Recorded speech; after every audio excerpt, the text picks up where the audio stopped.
Hey, I'm KC. I'm Tyler. And I'm Eric. And you're listening to The Element Podcast.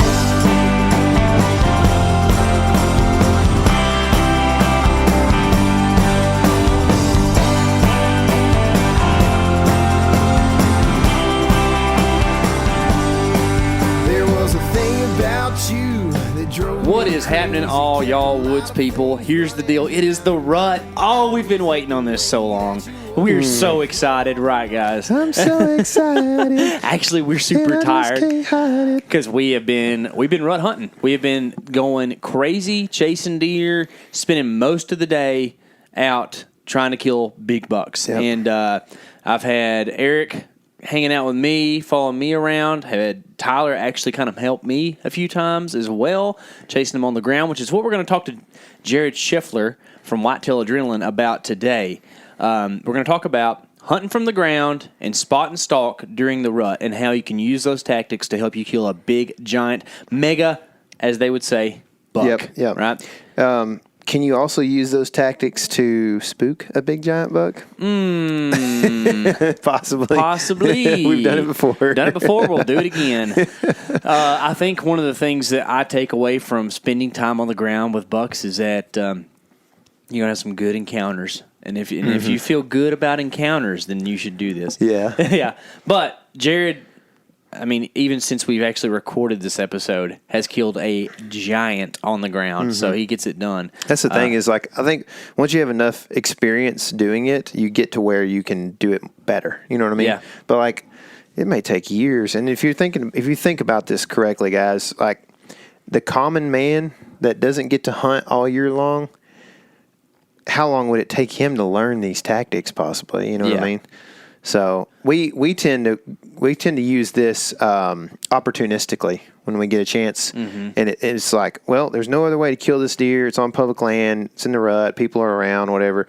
Let's go, try to kill this deer. And if we mess it up, we'll just have to go somewhere else and try to get in a tree stand somewhere else. So this, what Jared's going to explain to us here is going to help you in that situation, where you don't get to practice this very often maybe, but now's the chance. You know what I mean? So, and we kind of fall in the middle ground where, like, we are bums, so we don't really qualify as those guys that are just out there making a living just hunting and stuff, but we hunt a lot, so we're trying our best to kind of kill this learning curve. But the idea is that, maybe you do only get to go, say, 12 days a year, go chase whitetails around. Jared Scheffler's been doing it for like 40 days a year plus for probably 15 years, right? So maybe the idea is that you can take some of the information that Jared shares with us and apply that to your hunts this season and find a way to kill a big giant buck while doing so, right? Yep. So if there's anything else that we need to talk about, let it be known now, or we're going to get Jared on the phone to talk about some rut tactics. If you're asking me what we talked about talking about, then we talked about talking about some Texas public land. Yeah. Do we want to do that? Why not?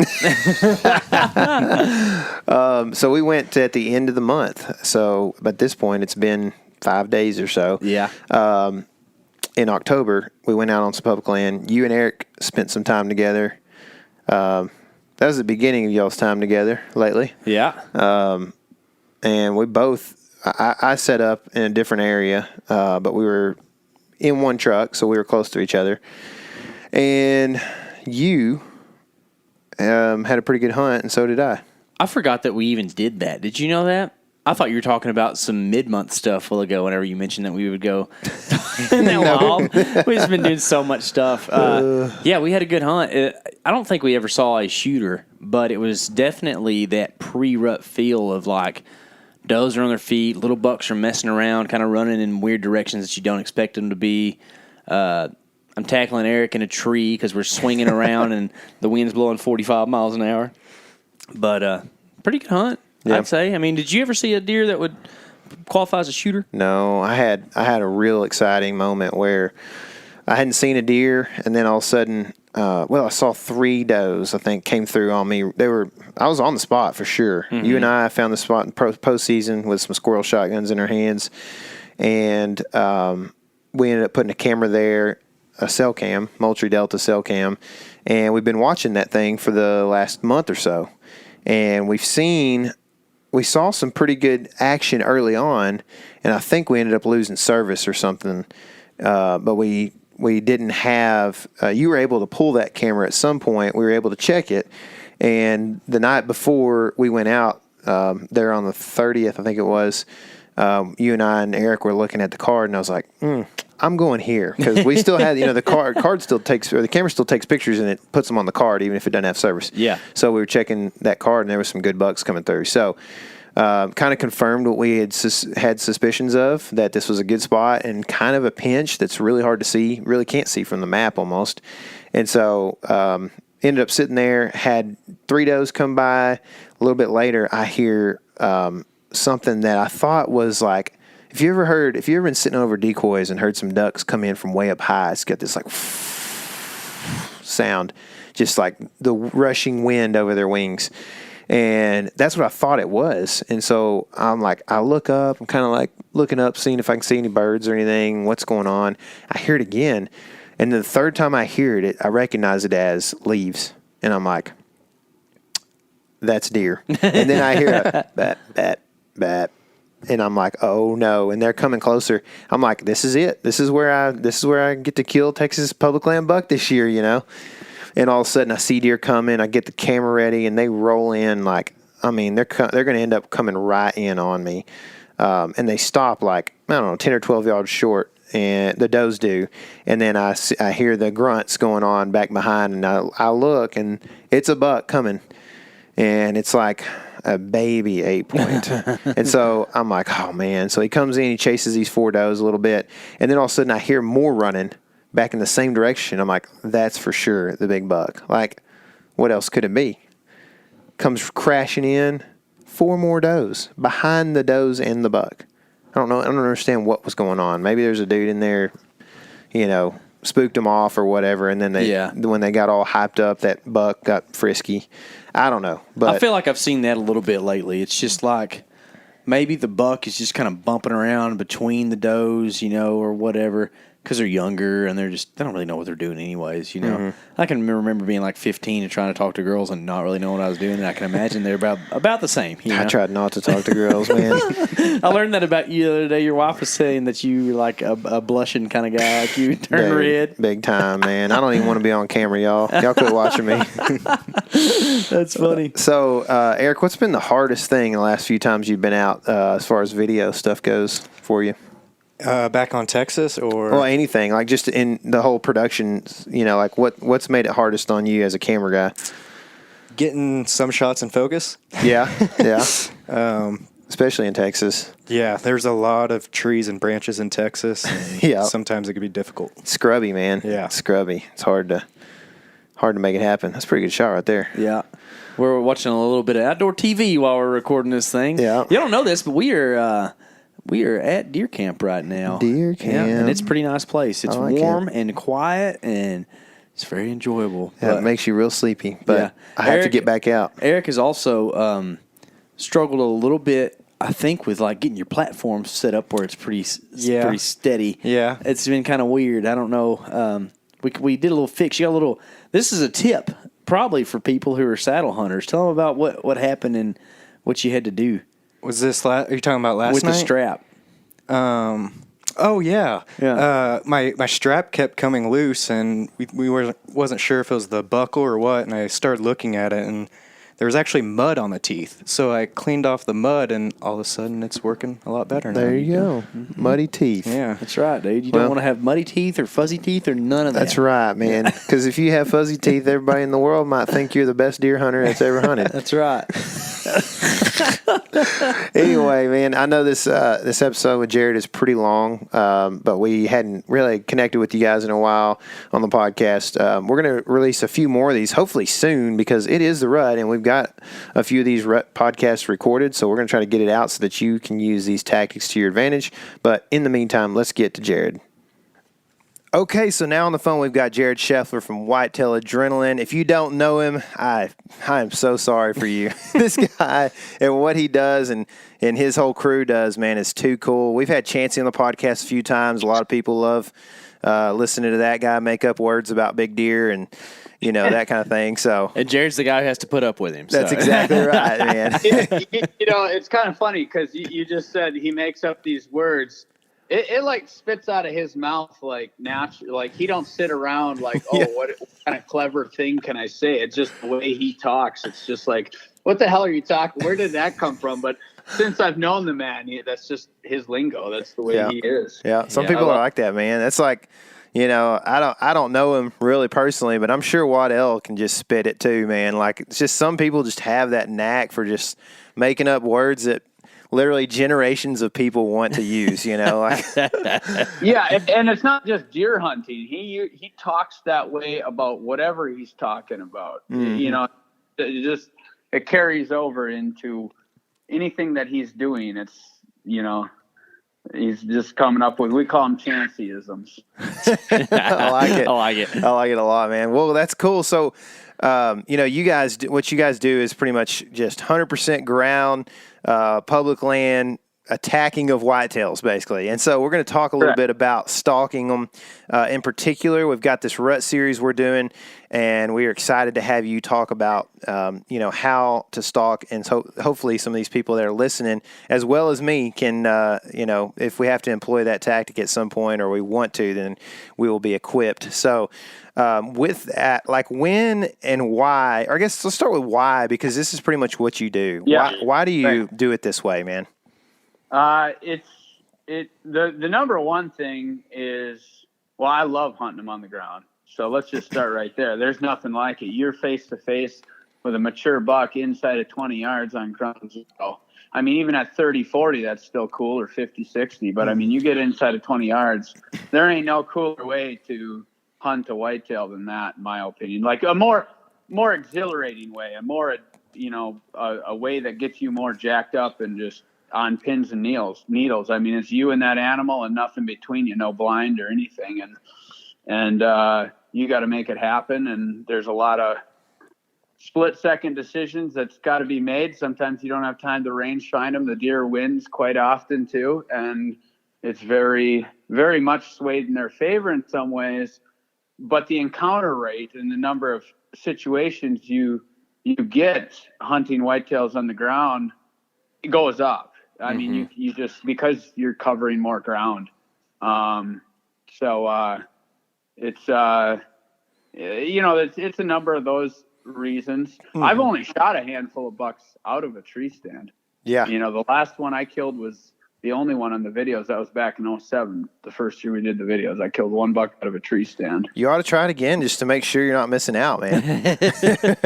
I tell you what, it's ironically that came up somewhere not that long ago, and I thought about it, and I was like, I would be bored as hell. No, like not to take anything away from anybody that enjoys.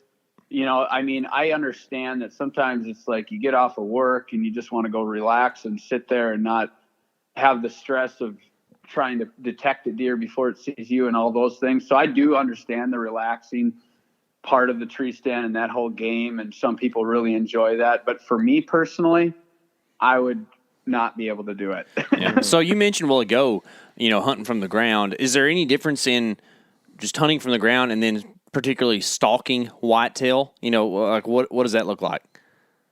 Hold on. Say that again. Sorry, I maybe missed. That's okay. So is there, and how would you explain like the difference in just ground hunting and then stalking whitetail?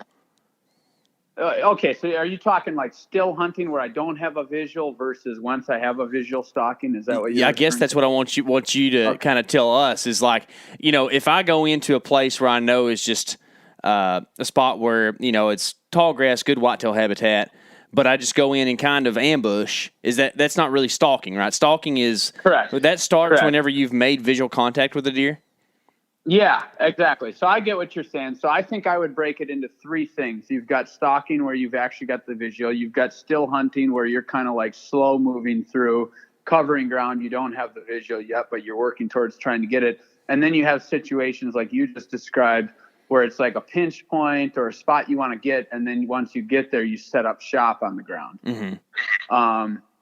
So, I mean, when I hunt on the ground, if I'm going into a spot and I don't have the visual, it really just depends on how I feel. Let's say I got to go 2 miles into a piece.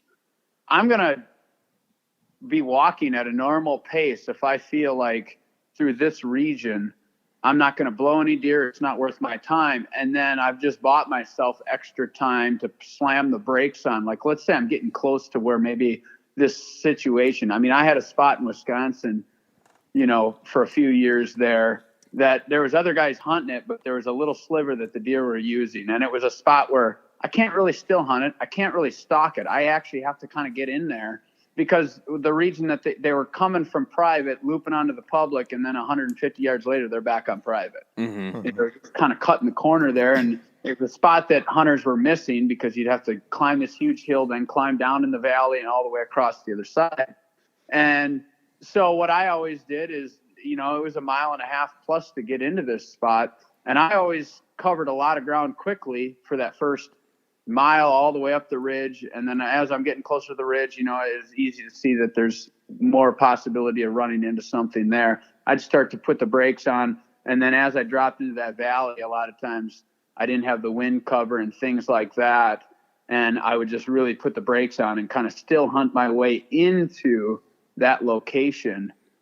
And then obviously once I'm in there, it's like, well, I'm in a funnel spot and set up. So I don't know if that kind of gives you a little bit there. So when I'm out there and I don't have a visual, I'm covering ground at a pretty rapid rate unless I start blowing deer or I start getting into this, deer sign that's leading me to believe I need to really pump the brakes here. And what I like about that is it's a passive aggressive, and you're getting rid of a lot of acreage that's not worth your time most likely. Occasionally I might bump a good buck or bump a few deer in those spots where maybe I haven't put on the brakes, maybe I should have, but the amount of times that happens, I've covered a ton of ground in the meantime that I'm glad I still moved at that rate. If that kind of makes sense. Yeah, for sure. So pretty much what'd you call it? You called it not stalk, the thing you do before you stalk, right? You still hunt. Okay. So pretty much still hunts and stalking kind of go hand in hand. Everything's a still hunt until you see a deer, and then it becomes a stalk, right? And you just kind of convert it into that. Yeah. Unless I have a rare case like what you were talking about, and I was bringing up with that funnel spot. Yeah. Well, now, I'm gonna still hunt my way in those last 300-400 yards into that spot. And depending on the wind conditions and how well I can hear them, the leaves are or grass or whatever, where I can hear deer a ways out, I might move at a slower pace or I might move at a faster pace. You kind of, every day is different, every situation's different. That's where you kind of just got to go off of your gut. Yeah. So it's not even really your gut. We talk about our gut feeling and all that. That's really just your subconscious, in my opinion, making decisions in the background that you don't realize. Yeah, man. Yeah, that's a good point. So whenever it's it's the rut, right? When do you go out with the intention of stalking deer? During the rut? Yeah. Like what's the scenario? What do you mean? What's the scenario? Like, are you going to go out and get the wind in your face and move through thick cover until you find something to stalk? Are you going to sit back and glass and try to see deer on their feet, or like what's it look like? Generally I like to get in a location where I can cover ground and see, quite a bit of acreage and area, and even if it's timber, unless it's solid timber, those little patches of CRP and little brush pockets and things like that, I like to get on a spot where I can survey that. You might have quite a bit of timber, but if you're up there with your glasses and you're covering, if you're really on your geegockers, I call them, and you're doing that and it's rut, I mean, it's kind of funny. I'm going to bring up a scenario here. My buddy Tanner, who is a killing machine as well, and he's going to be featured in the next stuff a lot. He comes from East Pennsylvania, and and he's always been I mean, he's killed tons and tons of deer. And he was telling me this last week, we don't talk hunting a lot. We were actually around each other and got to talking. And he was telling me about years ago when he come across the videos and stuff, he started hunting his Pennsylvania spots, which during the rut, it's a lot of timber, but he would watch these little CRP pockets, just like what I'm talking about. And he's like, I was consistently on, there's 5-6 big bucks in this 5 mile area. And I was on one of them about every day. And a couple of guys known in the area, that they've been known to be, the big buck killers and stuff. And he's like, I'd meet up with them at the end of the day and they'd hear and it's just like blowing their mind. Like, how are you getting on these deer? And like I told him, I was like, well, it makes perfect sense. You got up on that high point, and if there's only 5-6 in a 5 mile area, you found one each day. Whereas you plug into one location that you're going to try and predict in a 5 mile area where one of these 5 or 6 bucks are going to come through. You'll probably catch one, but not every day, or about every day. Sure. So, and he told me, I mean, he's like, that was my first year doing it. He's like, I didn't actually get one, but I was close on a number of situations. And these guys were just, it was blowing their mind, like how, they were running cameras and doing all the pre-scouting and things like that to get their edge in their favor. And that's what I was kind of talking about. The encounter rate goes up a lot. So, Sure. Now if it's solid timber where you don't have a lot of that, or let's say you've hit lockdown portions of the rut, you might not see much of that activity, and midday or late morning might be a good time as you see it heading into lockdown to go into that timber and start still hunting your way through, and even doing some rattle sets. I killed one a number of years ago where that's exactly what happened. Lockdown, we weren't seeing crap. It's fairly, it was wooded, but then there's fairly open pockets, and they were in lockdown. So we went into the timber, probably an hour or two into daylight, I'd say, probably 2 hours into daylight. And we were still hunting, and we were probably 600 yards, I don't know, in there, and did a rattle set, and 3 satellite bucks come off a ridge, and then they meandered through and made their way back to that ridge. Well, obviously, it was like, okay, they're satelliting probably, which is why they all came from that ridge and went back to that ridge, and there's probably a shooter up there. And we did a big loop to get the wind right and still hunted our way through that woods until we got the visual on the big buck. And it was 8 hours from the time when I rattled in those bucks till I finally, killed him. But it's a scenario that, we had to get in the timber to because they were in lockdown, and we just weren't catching them in any of those open pockets. Yeah. So I would start with those open pockets, and then you get an idea. Are we in lockdown? Things like that, to where then, okay, now it made more sense for me to get in the jungle. Sure. Yeah, I want to break into how-to on all this stuff a little bit real quick. I feel like we could do this for an hour easy, but I want to try to make this go, fast, because I know you've got a lot going on and stuff. But, I do want to visit the satellite bucks thing here in just a second, but I know you do a lot. The way you guys do it a lot is, or at least it appears to me, that you guys are in cars and you guys are vans, typically, and you're just running around till you blow the engine out, but you're finding deer, and then you're ending up, going into a piece of land that deer has headed into, whether he was scared or not, by the vehicle or whatever, but you kind of figure out where he's heading, what pocket of timber he's going into, and then you make a stalk on him a lot of times. Or if he's just in the grass, some of the most epic, teaser shots that I've seen of y'all's stuff is just, you out in the middle of the plains, just,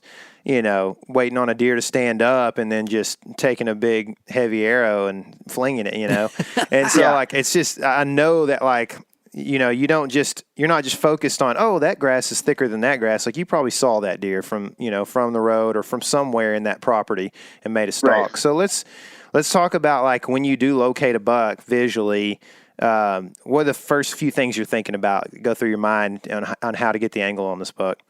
Okay. All right. So the first thing I'm going to do is, if it's early season, let's just say it's early season. Okay. I'm going to try to bed that deer, give him his time, and try to keep my visual and bed that deer.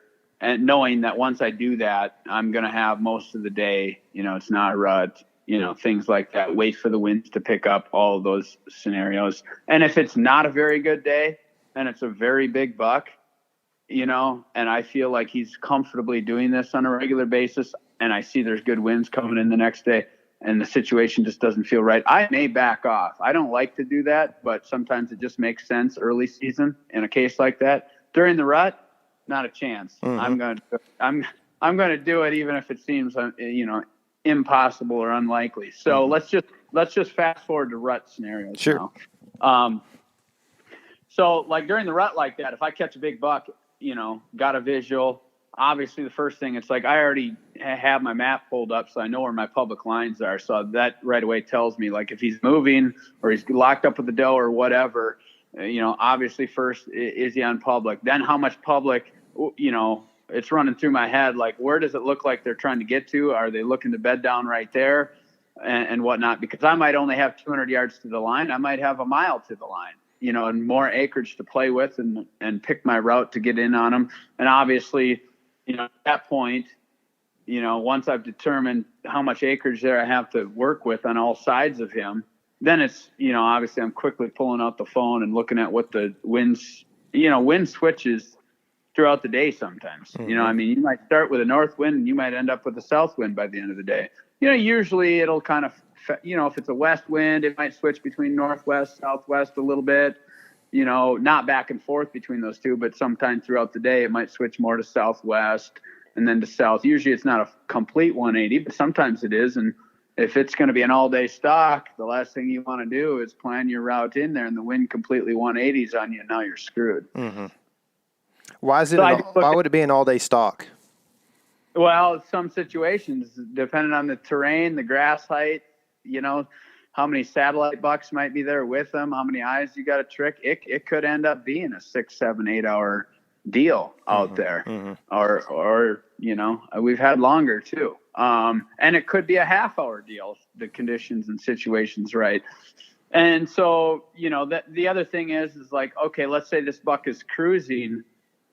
I'm not going to take the time to look at all that wind. It's like I've already determined, I already know that the wind's out of the west or the northwest in that moment right then, or at least it was 10 minutes ago or a half hour ago or whatever. At that point, I don't have time to look and see what the winds are going to be in 2 hours. And I don't probably got enough time to where it's going to matter because that deer's cruising. He's looking for a doe. I'm just going to go with what I know at that exact time and try to cut him off, get ahead of him. And a lot of times out in that prairie stuff, that is very difficult to do. Even if you got a mile of ground, it gets so flat. They see the vehicle pull up a mile away. They catch it. You can't get it hidden. You can't get where you need to get.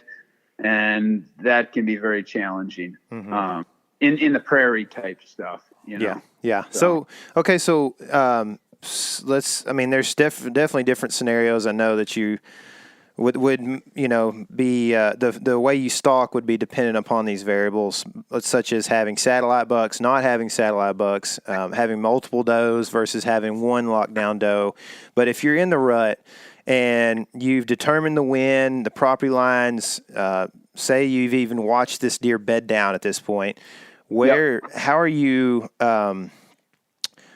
What are some of the just like evidences that you can move faster than you would think, or slower than you need to think, you normally think, and then like how do you work into that bow range? 30 yards or less for you, even shorter than that probably with a trad bow, right? Yeah. I try to get inside at 20. Is what I try to do. So again, there's different variables that come into factor. So many different variables. Every situation's different, but general rule of thumb, if I got a big buck bedded, I'm going to try to get, let's say I got a half a mile and maybe I got to do a loop in there to get the contour of the land right to stay hidden. If that deer can't see or smell me, cover as much ground as quick as you can. And then you've just bought yourself some time, because a lot can happen in that time where he can't see you and he can't smell you. You probably can't see him either if he gets up out of his bed, repositions, relocates. Maybe he was just taking a little break, whatever. So you don't want to kill a bunch of your time trying to make that happen. And so general rule of thumb is if he can't see and smell you and hear you, one of those three things, cover as much ground as you can. And then as you're getting to the point where maybe he can see you or hear you, he shouldn't be able to smell you if you're doing it right. As far as playing the wind and have your route picked right there. So we shouldn't really factor that in, I don't think. I think that's pretty, Yeah, for sure. Maybe entry level, people just getting into hunting or whatever might not quite gather that. But for most people listening, you should already have the wind pretty right for that. How do you carry your bow? Do you ever put it on your back or anything when you're crawling? I don't. It's a longbow, so it's like 1.1 pounds or something. Yeah. Okay. Just slip it along. So let's talk about when you get in there close. Like, let's talk about what that looks like. Do you shoot a deer? Have you ever shot a deer when it was laying down, or do you do that, or you always wait till they get up? What does that look like? Okay, for a long time, I didn't shoot deer laying down. I shot my first bed of deer last week. So, all right. So I'm not getting a lot of hunting in this year because I'm going to be in post-production editing still quite a bit on last year's stuff. But I did slip out, and I did shoot one in his bed. And here's my stance on that and why I decided. I kind of realized that a few years ago that when you're playing with these deer on the ground, you start getting in there tight on them inside of 30 yards. And if you're going to sit there and wait an hour, 2 hours, 3 hours, or 4 hours for them to stand, and you don't have the cover right and things like that, you got a guy back there filming on top of it, you're going to get caught off guard pretty quick a lot of times. If you're inside of 30 yards, especially when you start getting inside of 20, because you got to be on point. And even if you are on point, they still might stand up and peg you right away. So a lot can go wrong there. So I actually think a lot less can go wrong. You can place your shot better, things like that, if they're bedded in that tight on them, because you're comfortable, you're relaxed, you have all the time, you got the cards in your favor right then and there. You don't have to think about reactions and things like that so much. But don't rush it. I think some guys get a little sloppy and carried. It's so easy to get in there to crunch time. Okay, I got embedded there, and then feel like they got to rush the last few seconds for the shot. I'm shooting a longbow, so I shoot fast when I do shoot. But I'm talking like compound guys. Don't rush. Just take that time, and unless you are actually shooting it fast. Do what you do, but. Yeah. You know what I mean? Do what you do. That you can execute it. Don't change your pre-shot ritual, right? I used to shoot a compound for 9 years. I shot controlled process shooting compound. It was a very good shot, but when it came to deer, I realized that it don't matter if you can hit a quarter anymore. There's a lot of other factors that can play in there. But a situation like that where you have one bedded, that's like having a deer at 60 yards if you're a controlled process shooter with a compound and it doesn't know you're there. It's not probably going to be good for the deer. Yeah. So, another thing that I think about a lot, I haven't done it near as much as you, but I have, been really like sub 10 on a couple deer on the ground. And it seems as if waiting for them to stand up is almost like the worst thing you can do when it comes to like the deer's level of alertness, because the first thing they do when they stand up is look around like, whoa, what can I see that I couldn't see before? Whereas, whenever they're laying there on the ground, it's like, they don't have a care in the world because they feel as safe as they can be because they chose to lay down there. That's how deer work. So, right. And you bring up a very good point there, and I'm going to start keeping a closer eye on this, but I like to live it a lot more before I start speaking on it. I'm a big believer in that, rather than just the conclusions on things. And I haven't paid a super close attention to this. I have paid attention to it, but not like on every scenario and every deer to where I can really say that this is truth. But I believe that much more regularly, when they do stand up, they immediately just naturally look where they haven't been able to smell, smell and or see. Yep. And so that's probably going to be right where you're at. Most likely. Yeah. So let's think. Keep that in mind. That's another point that you just kind of scratch the surface on exactly like what you found yourself in those situations. Like when they do stand, they're like, got your ass pegged right away. Well, it's like, that's another reason why I actually changed my position on shooting a deer that's bedded, is because it's actually a safer shot in my opinion. Yeah. So when you're on the ground like that. Yeah, and let's talk about that a little bit. We're coming to the end of this stalk. We're in range, and now we have the opportunity to either wait until he stands and shoot, or to shoot him on the ground. Can you talk about executing both of those shots? Do you need to account for string jump when the deer stands up and pegs you and you're at full draw, or and then also talk about shooting a deer on the ground and the shot placement and everything? Yeah. Okay. So we'll talk about the first one, which is basically shooting at a deer that knows you're there. That's high tense deal. Obviously, you aim low on them. It's like my buddy Tanner, the one I was telling you about, that's a killing machine. He's a very short draw. He's shooting a 12-year-old or something like that compound. It's like 12 or 15-year-old compound, so it's real slow. He's got a short draw. He's got a lot of things going against him. And he, sounds like he's small, so he can probably get in there tight. On these. Well, he literally, he shot one at 52 yards here a week and a half ago, and he said, I planned for that deer to hit the bottom and be coming back up by the time my arrow got there, and it did. It pinwheeled. Golly.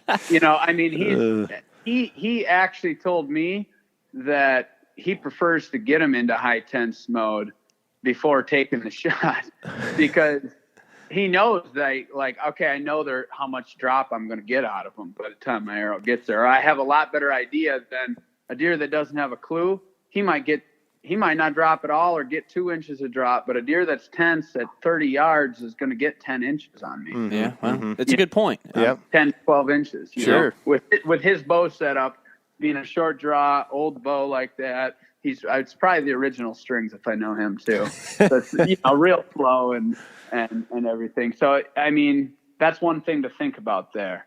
And a lot of people, I thought about this just the other day, people that don't film, haven't videoed their hunts.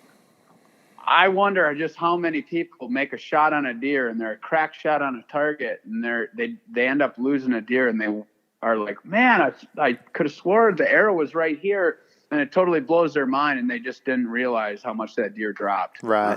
Yeah. And and back in the old days when I used to shoot control process shooting with compound, I would never, this is going back 15 to 20 years ago, I would never say this back then, but guys would say, oh, you should never shoot at a deer 50 yards, 60 yards. Well, every deer I ever shot at over 60 never went more than 100 yards, but they didn't really react to the arrow. Now you put a deer at 35, a whole different story. Like, I'd take a deer at 60 with a compound any day of the week over a deer at 35 back then. So because I knew they weren't going to react nearly as much. They were far enough away that they might hear the bow, but it doesn't feel like a threat. 35 was a very dangerous distance, 15, 20 years ago, to where they had enough time to really get some drop on you, and they were close enough that sound of that bow and everything just scared the hell out of them. Yeah, makes sense. So talk about executing the shot where the deer's laying down. I think, for a lot of guys, they don't really understand where to aim. I would, myself included, probably. Yeah, well, here's the deal. And I can't speak a lot on this because I've only shot one, and that was last week. On the laying down. Now, Chancey's shot a couple, and he's been tight, close range. He's shot a couple laying down. So I can't really speak too much on that from a standpoint of exactly how to aim. Most likely, I would say that guys are going to probably hit too high, just because a lot of times there's going to be a little bit of grass maybe in the way or whatever. The tendency is to be running your pin higher than what you actually should be. And one thing, not to get talking fixed blade heads and expandables, but for compound shooters, if you're going to be doing this sort of thing, I would definitely have at least one fixed blade in your quiver and know that it flies true at, inside of 20 yards, Mm-hmm. and use that in those situations, even if you don't have grass in the way, with all that shoulder bone being hunched up under and their shoulder legs being kicked back in there, you might hit some of that stuff that, a mechanical is just not going to hold up as well as a good solid blade head. And if you know that flies true inside of 20, you're going to get better results out of that. I shoot a setup. Well, and I do, like with my longbow, even last week, I had 3 arrows in my quiver that are 650 grains and 2 in my quiver that are 765 grains. And I was inside of 15 yards, so I grabbed my heavy loads because I know that they fly, pretty much right where my 200s do, within an inch. And that's what I'm going to use inside of 15 for 2 reasons. In this case, I didn't have much brush I had to shoot through or anything, but if I did, it's going to, go through that way better. If it's got a twig or grass or anything like that, it's going to stay a lot truer than a light setup. And then if I hit whatever bone I hit with that sort of weight on the heads I'm using, it's going to go through it. At least on a deer. So I didn't have to worry about that. And actually my newest, I stepped up another shaft since I got back because they weren't spined. Those shafts weren't quite spined right for the weight I'm shooting and everything. So now my heavy loads are 853. Oh my. So, Man. When are you going to Africa? What's that? So when are you going to Africa?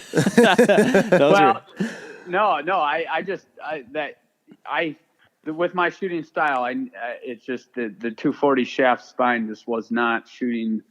I needed a stiffer spined arrow out of my heavy loads. Yeah. They were kind of kicking a little bit, and it was under spine for that much point weight and some other factors and variables. So and I saw that, and I had a couple 170 spines back that I forgot back home, and once I tried those out, as soon as I got back, they were perfect. That's sweet. So, I kind of do a similar thing. But they were 100 thing. grain lighter shaft. Yeah. So now I'm up. Oh, there you go. I do a similar thing, in the compound world, though. I have some 150 grain, cut on contact, solid broadheads, and I have some expandables that I like too. And they all come out. They're all in the quiver, and they come out for different situations, and it works pretty good. I think that one thing that you do and that y'all do more than anything is just understanding and portraying the ability to be adaptable in every situation, and that's what this stalking deer is all about, right? And Tyler talk about this a lot. As far as in-season learning, like, experience learning and not, researching and this and that, like being on the ground with deer and just having those encounters, you learn so much, right? And it's just so good for you as a hunter. And I think that what y'all do with Whitetail Adrenaline and capturing that on video is really cool too, man. So can you just tell people where to go if they haven't caught what y'all have going on yet? Yeah, our website's whitetailadrenaline.com, and so we have many, many different public land, hunting on the ground videos, DVDs on there, and then we just recently launched digital on iTunes.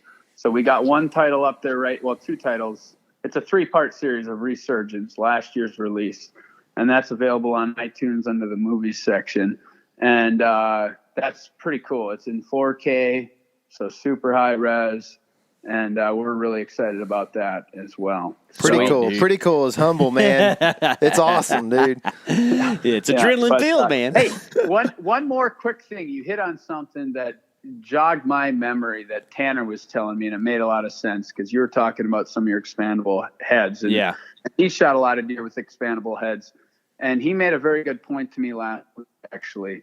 And he's switched to fixed blade now, but he shot a lot with expandables.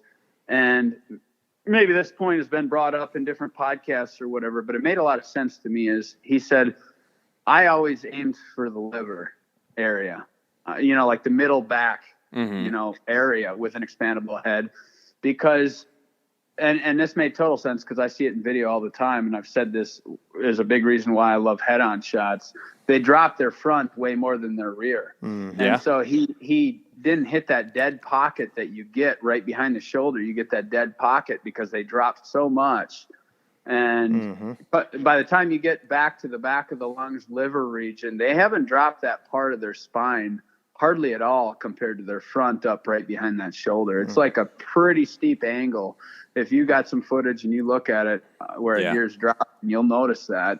And it made a lot of sense to me that, you know, he's talking when he used to shoot, you know, say a 2-inch cut expandable, he'd take it right in the middle and he'd not run into that, hitting that dead space zone as much. So here again, I haven't actually done that myself.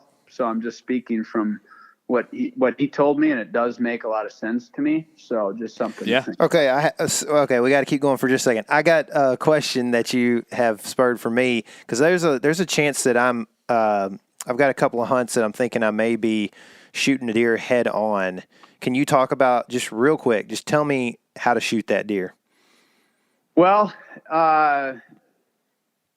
first off, you know, it depends on the yardage and how high tense that deer is. Okay. So it's going to, if it's at 30 yards and it's head on and it's high tense, it's probably going to drop it quite a bit. So I would aim right at the belly, like right at the bottom of the brisket, excuse me. Because he's probably going to get 8 inches of drop on you. If he's high tense and you're on the ground like that and he's got you pegged like that, he's probably going to get about 8 inches, you know, and maybe bring it up an inch or two, but no more than that.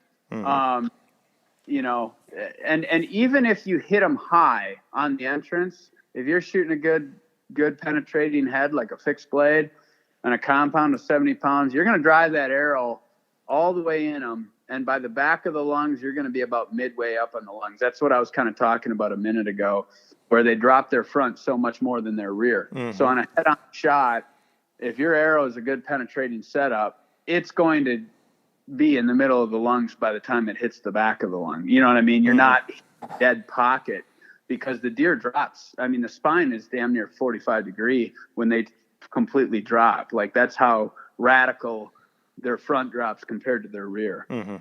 Does that kind of make sense? Oh yeah, it makes a lot of sense, actually. Thanks for clearing that up for me. Yeah. So today's my favorite go-to shot of all time is head on, and 1/4-2 is my second, and that is not changed because of a longbow either. Wow. They're still my 2 favorite. Okay, more questions. 1/4-2. All right, last question. Here we go. 1/4-2. Are you aiming front of the shoulder or tucking in as close as you can behind the shoulder? Okay, so let's say this deer is, let's say you're 40. He's got a 45 degree angle. Of 1/4-2, right? He's got a 45 degree quartering angle. I'm going to aim right on that shoulder bone or slightly in front of it. Okay. If he's steeper than 45 degrees, and when I say steeper, towards the route of being more head on, anything in front of that shoulder is where I'm, you know, going to aim. Gotcha. And if, let's say he's 60 degrees, so he's not quite broadside, but he's 1/4-2, again, I'm going to be right on that shoulder bone. You know? And that, if you're shooting, I would not do that with a mechanical head, though. Personally. For sure. That's with, you know, if you're shooting a compound, any cut-on contact 3-blade that's well built will probably destroy that bone. With what I call a 1-blade head, it's going to go right through that. So it's going to destroy that shoulder. It don't matter if it hits the main bone. If it's like the way, I shouldn't say that. If you're shooting, like I'm shooting, my light loads are 650 grains with a 1-blade head, and I'm shooting pretty high poundage. So it's for surely going to snap that shoulder bone right in half. Yeah. That's awesome, dude. Well, I made the mistake years ago with my compound, and I was shooting a 1-blade head back then, Magnus. And I made the mistake. I was in my younger days. I rattled in this buck. He was about 20 yards, and he was 1/4-2. And I made the mistake of putting it tight to the back of his shoulder and midsection, and it hit him what I thought was perfect. But the problem is it only one lunged him. And for whatever reason, I didn't have much blood. And that turned into an all-day fiasco. I ended up losing the deer. I found him a week later. Yeah. But I knew the deer was dead. I knew where the arrow hit in my mind. It was blowing my mind. But I screwed up. I should have been on that shoulder bone or in front of it. Yep. Well, that's awesome, dude. You guys are you've done it for so long, and you've got the proof, man, in the video that you guys have such a wealth of knowledge and experience, man, and that experience just breeds more knowledge, and I just appreciate that about you, man. We really are just blessed to have you on, man. So thanks for doing this and taking time out of your busy schedule. Yeah, absolutely. Thanks for having me on, guys. It was fun. Yes, sir. Short and sweet. That's right. All right, Eric, send us out. Man, some top-notch, top-quality information right there. I think I'm just going to go get on the ground out in the wide open and see if I can find something. What do you think? I think that you will find something, but I don't know how much success you'll have Probably with that. solitude and cold. Yeah. So, guys, if you haven't, we really, really want to encourage you to go over to YouTube, check out some of the stuff that we've put out recently. There's big bucks hitting the ground all over the place on YouTube right now on our channel, and that's not how it is all over YouTube. So maybe you can enjoy it on our channel. Let's go. That's right. And hopefully we'll be able to put a few more down here in the next couple days because the rut is starting to pop. Yeah. Yesterday we had a pretty good encounter with a buck that didn't seem to really be too interested in rutty things. Mm-hmm. Saw him again today. And I would say his temperature is about a few degrees warmer. So I'm thinking that checking in the booty locks? Have you been checking that temperature? What? How you been checking that temp? What is that? How you been checking that temp?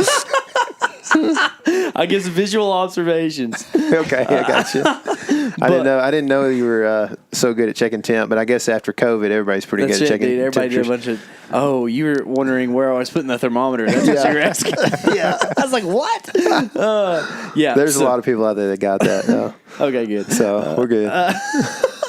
Anyways, YouTube's pretty sweet right now. Actually, if you're listening to this, the day it releases on Wednesday, November 3rd, I shoot a buck. Let's go. On the ground in South Dakota with Eric filming, and it's awesome. And then Tyler and Hunter come in to help us drag it out, and magic ensues. I don't even believe in magic. It's something else besides magic. Believe in magic.